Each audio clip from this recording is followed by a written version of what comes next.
Friends, good morning. இன்னைக்கு Thursday. So இன்னைக்கு என்ன விளாக் பார்க்க போறீங்க அப்படின்னா, நேற்று வெனஸ்டே இல்லையா, நேற்று ஆஃப்டர்நூன் வரைக்கும் ஓரளவுக்கு விளாக் கவர் பண்ணி உங்களுக்கு கொடுத்துருந்தேன். ஸோ ஸ்கூலுக்கு அனுப்புனதுக்கப்புறம் என்ன பண்ணேன் அப்படின்றது நான் எடுக்கல. நேற்று ஹஸ்பண்ட் பர்த்டே நான் உங்கள்கிட்ட நான் சொல்லியிருந்தேன் இல்லையா. ஸோ அந்த வீடியோட கண்டினியூஷன் அப்படின்னு கூட வச்சுக்கலாம். ஆஃப்டர்நூனுக்கு மேலே என்ன நடந்துச்சுன்னு சும்மா குட்டி குட்டியாக ஷூட் பண்ணியிருக்கேன். அதுக்கப்புறமா இன்னைக்கு Thursday, இன்னைக்கு மார்னிங் குழந்தைங்களுக்கு என்னோட பிள்ளைங்களுக்கு என்ன ஸ்கூலுக்கு டிஃபன் கட்டி கொடுத்தேன் அப்படின்றது எல்லாத்தையுமே இன்னைக்கு உங்களுக்கு ஷேர் பண்ண போகிறேன். வாங்க வீடியோக்குள்ள போகலாம். கடவுள் வரங்கள் தரும் பல கதை கேட்டு.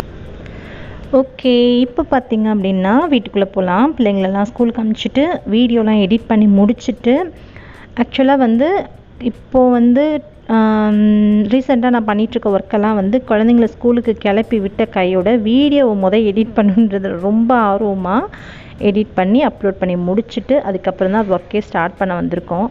ஒர்க் ஸ்டார்ட் பண்ண வந்திருக்கும்போது பார்த்திங்கன்னா வீடு இந்த நிலமையில தான் இருக்குது. ஸோ உள்ளே என்டர் ஆகும்போதே கிச்சன் அப்படின்றனால எப்போவுமே மெர்ஸியாக இருக்க மாதிரி ஒரு ஃபீல் இருக்குது. இன்னொன்று இந்த வீட்டில் ஸ்டோர் ரூம் அது மாதிரி தனியாக கிடையாது. ஸோ அதனால் எல்லாமே கிச்சனில் இருக்கனால கொஞ்சம் மெர்ஸியாக தெரிகிற மாதிரி இருக்குது. கொஞ்சம் நேரத்தில் க்ளீன் பண்ணிவிடுவேன். ஓகேவா? இப்போ பார்த்தீங்கன்னா இதுதான் ஹால். இந்த ட்ரெஸ்ஸிங் டேபிள் வாங்கும்போது உங்களுக்கு ஒரு டேபிள் நான் அன்பாக்ஸ் பண்ணேன், ரெண்டுமே சேர்த்து. நீங்கள் உங்களுக்கு ஞாபகம் இருக்கான்னு தெரியல, நம்ம வீடியோவில் போட்டிருந்தேன். அது எங்கே இருக்குன்னு நான் காமிக்கிறேன் உங்களுக்கு.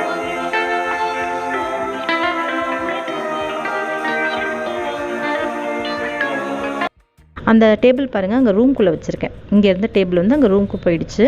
ஸோ அதனால் கொஞ்சம் பிளாங்காக இங்கே கொஞ்சம் ஃப்ரீயாக இருக்க மாதிரி இருக்குது. இன்னும் ஒர்க்கு இருக்குது. டேபிள் கடையில் டிவி கடையிலலாம் கொஞ்சம் க்ளீன் பண்ண வேண்டிய ஒர்க் இருக்குது.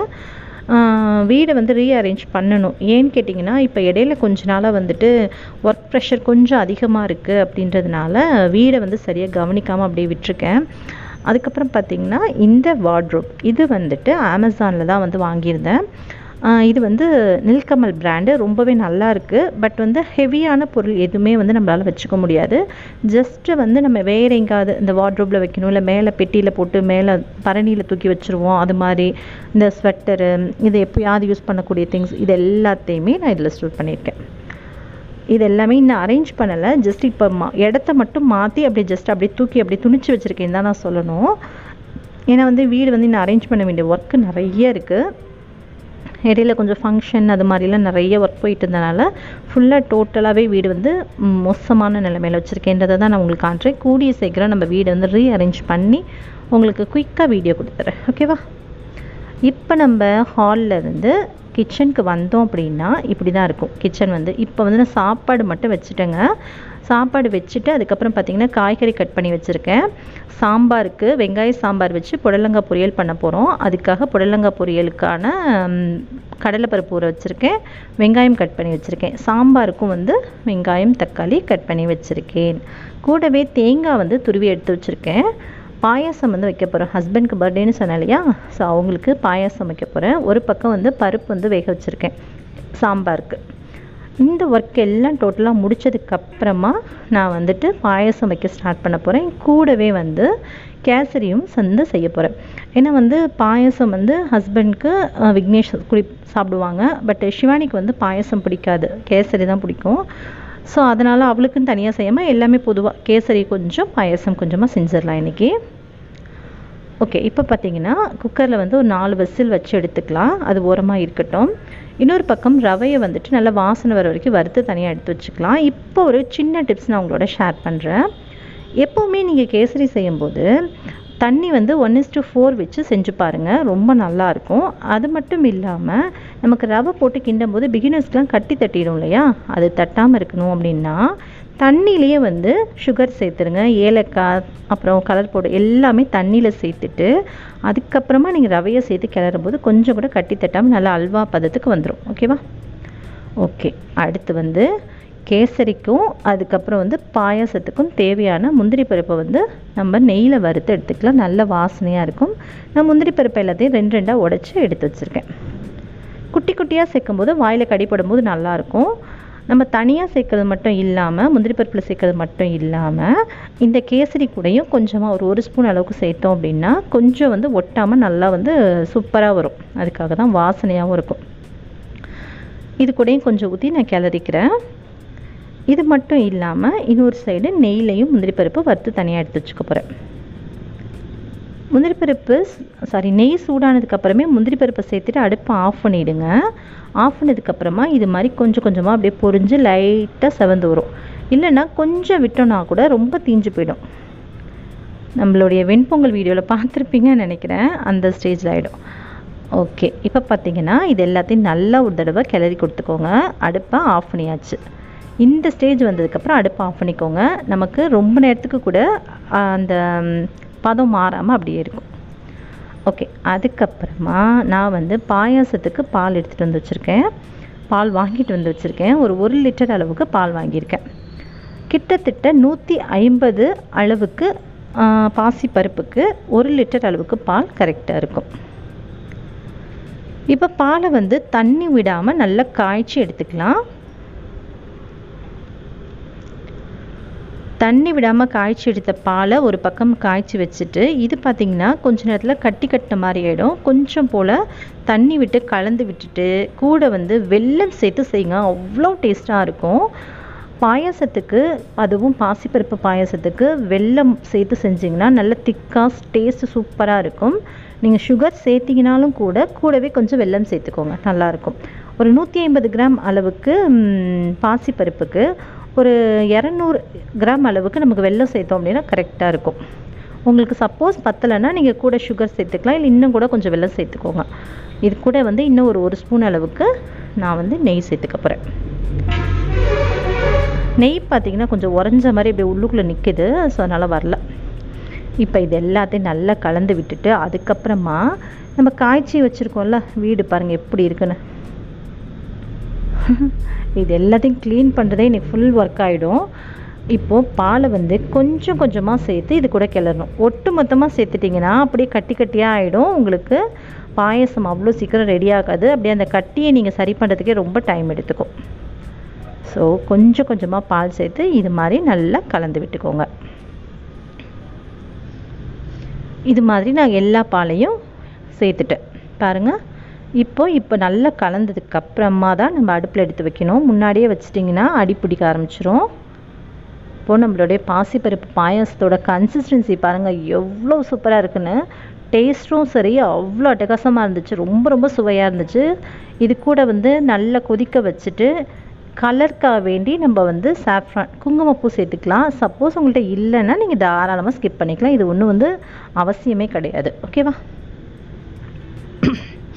ஓகே, இப்போ இதை நல்லா கலந்து விட்டு கொதிச்சதுக்கப்புறமா வேறு ஒரு பாத்திரத்துக்கு மாற்றிட்டு சுட சுட சர்வ் பண்ணி பாருங்கள், அவ்வளோ டேஸ்ட்டு சூப்பராக இருக்கும்.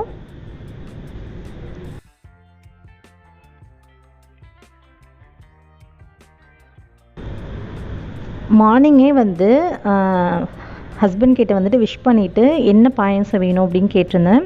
பால் பாயசமா இல்லை பாசிப்பருப்பு பாயசமானா அவங்க பாசிப்பருப்பு பாயசம் தான் கண்டிப்பாக வேணும் அப்படின்னு சொல்லியிருந்தாங்க. அவங்களுக்கு அதான் ரொம்ப பிடிக்கும். ஸோ அதனால தான் இது செஞ்சுருக்கேன். இப்போ என்னென்ன சமையல் பார்த்துருவோமா?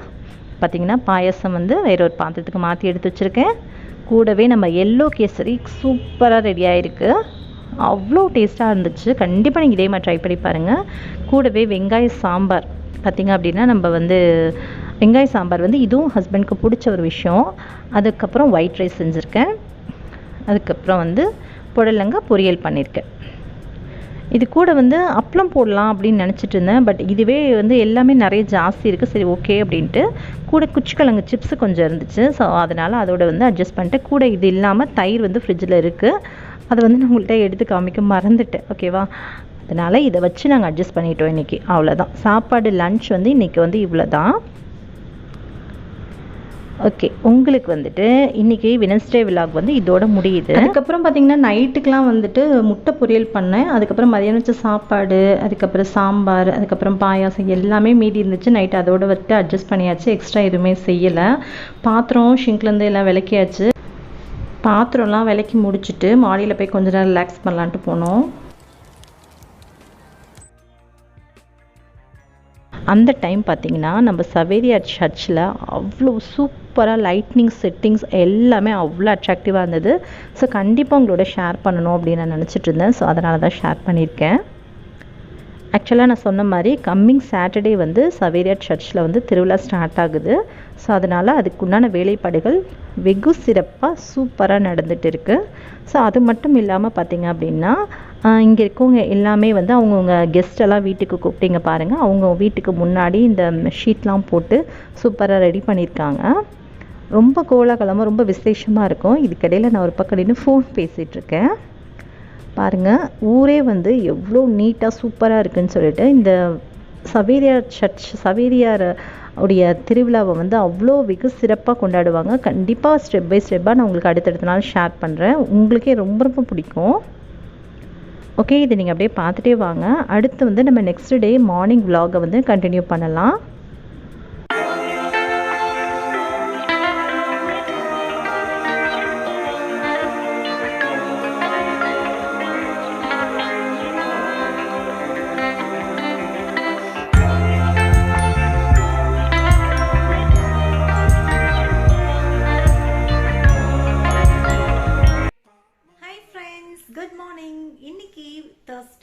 இன்றைக்கி வந்து முதல் நாள் ஃபுல்லாக நிறைய ஒர்க் இருந்தனால கொஞ்சம் வேலையை கம்மி பண்ணிக்கணுன்ட்டு அதிகமாக வேலை எதுவும் செய்யலை. சிவானிக்கு வந்து பார்த்திங்கன்னா தோசை இட்லி பொடி வச்சு கொடுத்துட்டேன். பட்டு விக்னேஷ் வந்துட்டு இட்லி பொடி சாப்பிட மாட்டான். ஸோ அவனுக்கு பார்த்திங்கன்னா நேற்று வச்ச சாம்பார் இருந்துச்சு, சூடு பண்ணி கொடுக்க போகிறேன். சூடு பண்ணி வச்சுட்டேன். அவனுக்கு தோசை, ஒரு பக்கம் சாதம் வெந்துட்டு இருக்குது. ஸோ இதுக்கடையில் தொட்டுக்கிறதுக்கு அப்படின்னு பார்த்தீங்கன்னா இன்றைக்கி குடலப்பளம் சொல்லுவோம் இல்லையா, அதுதான் செஞ்சுருக்கேன். சாதத்துக்கு வந்து என்ன செய்ய போகிறேன் அப்படின்னு பார்த்தீங்கன்னா தேங்காய் சாதம். இது வந்து நம்ம சேனலில் ஆல்ரெடி இந்த ரெசிபி நான் போட்டிருக்கேன். இதுக்கு வந்து எப்படி செய்யணுன்னா கொஞ்சம் கடலைப்பருப்பு, அப்புறம் வந்து நிலக்கடலைன்னு சொல்லலாம், அது முந்திரி பருப்பு, கடுகு, ஜீரகம், அதுக்கப்புறம் காரத்துக்கு ஏற்ப வரமிளகாய், கொஞ்சம் கருவேப்பிலை, உப்பு, நெய், இவ்வளோ தான் இந்த சாதத்துக்கு தேவை. தேங்காய் வந்து துருவின தேங்காய் இதெல்லாம் சேர்த்துக்கணும். கருவேப்பிலை சேர்க்க மறந்துட்டனால ஆஃப்டர் நான் அதுக்கப்புறம் சேர்த்துக்க போகிறேன். இது எல்லாத்தையும் சேர்த்து நல்லா கலந்து விட்டுட்டு கருவேப்பிலை சேர்த்துட்டேன். இது எல்லாத்தையும் கலந்து விட்டுட்டு சூடான சாதத்தை நல்லா கொஞ்சம் நேரம் போல் ஆற வச்சு எடுத்துருந்தேன். அந்த சாதத்தை இது கூட சேர்த்துக்கலாம். ஸோ பார்த்திங்கன்னா சேர்த்துட்டு இதை வந்து நல்லா கலந்து விட்டுட்டு டிஃபன் பாக்ஸில் பேக் பண்ணிவிட்டு அதுக்கு தொட்டுக்கிறதுக்காக வந்து குடலப்பளம் செஞ்சுருக்கேன். அவ்வளோதான். அது மாதிரி வெரைட்டி ரைஸ் செய்யும் போதெல்லாம் சூடான சாதத்தை நல்லா ஃபேன் கடியில் வச்சு ஆற வச்சுட்டு அதுக்கப்புறம் கிளறி விடுங்க. இது மாதிரி கிளறும் போது நல்லா வந்து சாதம் உதிரி உதிரியாக இருக்கும். ஓகேவா? இன்றைக்கி சிம்பிள் தான், வேறு எக்ஸ்ட்ரா வேலை எதுவும் வந்து அதிகமாக இன்றைக்கி செய்யலை. அதுக்கப்புறம் பார்த்திங்கன்னா இந்த சாப்பாடு செஞ்சதில் கொஞ்சம் போல் மீதி இருந்துச்சு எனக்கு. அதுக்கப்புறம் சாப்பாடு ஒரு ஒயிட் ரைஸே இன்னும் கொஞ்சம் மீதி இருக்குது. அதுக்கப்புறமா பார்த்திங்கன்னா நேற்று வச்ச பழைய சாதமெல்லாம் இருக்குது. ஸோ அதனால் வந்து இன்றைக்கி வந்து பெரிய அளவுக்குள்ள ஒர்க்கே இருக்காது வீட்டில். ஒர்க்கே இல்லை அப்படின்னாலும் நம்ம வீட்டில் வந்து சும்மா இருக்கிறது வந்து அந்த அளவுக்கு நல்லா இருக்காது. ஸோ அதனால் இன்றைக்கி வேறு ஒரு விஷயம் வந்து ட்ரை பண்ண போகிறேன். அது என்ன அப்படிங்கிறத நாளைக்கு வீடியோவில் உங்களுக்கு சொல்கிறேன். நாளைக்கு வந்து வீடியோ போட முடியுமா அப்படின்னு எனக்கு கரெக்டாக சொல்ல தெரியல. ஏன்னா வந்து இங்கே திருவிழா இதெல்லாம் போயிட்டு இருக்கனால சரி ஓகே சனிக்கிழமை ஞாயிற்றுக்கிழமை எல்லாம் முடிஞ்சதுக்கப்புறம் எல்லாம் சேர்த்து வச்சு திங்கக்கிழமை அன்னைக்கு போடலாம் அப்படின்ற திங்கக்கிழமை அன்னைக்கு வீடியோ வந்து அப்லோட் பண்ணலாம் அப்படின்னு சொல்லிட்டு ஒரு ஐடியாவில் இருக்கேன். பட் காட் கிரேஸ் எப்படி நடக்குது அப்படின்றது தெரியல. சரி பார்ப்போம். அவ்வளோதான். டிஃபன் பேக் பண்ணியாச்சு, பாப்பாவுக்கு போட்டாச்சு, தம்பிக்கும் போட்டுட்டு அதுக்கப்புறம் பார்த்திங்கன்னா ஸ்கூலுக்கெலாம் கிளப்பி விட்டுட்டேன். ஸ்கூலுக்கு கிளப்பினதுக்கப்புறமா நமக்கு வந்து எனக்கும் ஹஸ்பண்டுக்கும் மதியானம் பழைய சாதம் நிறையா இருக்குது. ஸோ இதுவே எங்களுக்கு போதுமானது. ஸோ அதனால் வந்து இந்த விலாகை வந்து இதோடு நான் முடிச்சுக்க போகிறேன். நான் சொன்னேன்ல கிராஃப்ட் நாளைக்கு செஞ்சு காமிக்க போகிறேன்னு சொல்லிட்டு, அது என்ன கிராஃப்டாக இருக்கும் அப்படின்னு சொல்லிட்டு யோசிங்க. அதுக்கு க்ளூ வந்து இதுதான், இந்த ஆயில் கவர் வச்சு தான் என்ன செய்ய போகிறேன் அப்படின்னு நீங்கள் யோசிச்சு வைங்க. அதுக்குள்ளே நான் உங்களை அடுத்த வீடியோவில் மீட் பண்ணுறேன். Bye, thank you.